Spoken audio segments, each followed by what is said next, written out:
The afternoon practice session was winding down when Rachel Thompson's voice cut across the ice like a skate blade. Hey, Carter. Rachel called out, her tone carrying that familiar edge of challenge. How about we show these rookies how it's done? One-on-one drill?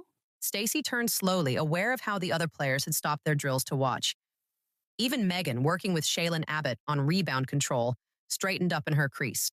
We should be working on the team plays. Stacy responded evenly, though she could feel her competitive spirit stirring.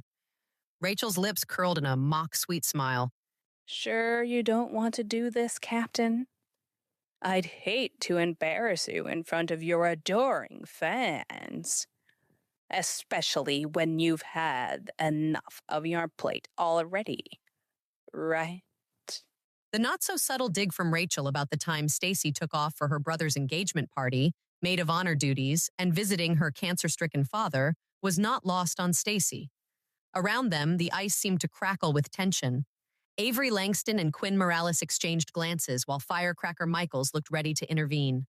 Rachel stood across from her, shoulders squared and an almost defiant glimmer in her eyes. The hush that fell over their teammates was more intense than any roar of a stadium crowd.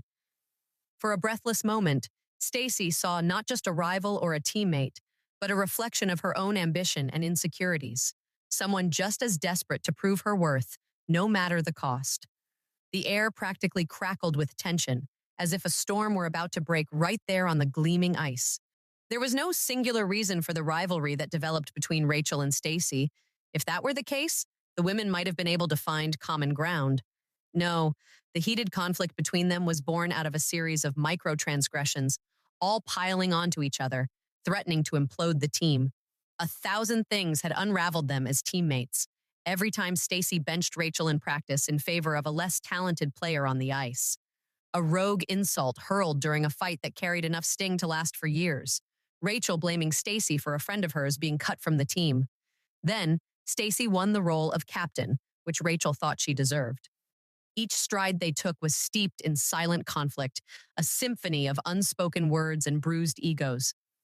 Watching from the boards, the rest of Team USA grew still, mesmerized by the raw energy that electrified every pass, every collision against the glass. And in those relentless, furious seconds, Stacy couldn't help but wonder if their greatest battle might not be against rival countries, but against the rifts forming within their own ranks.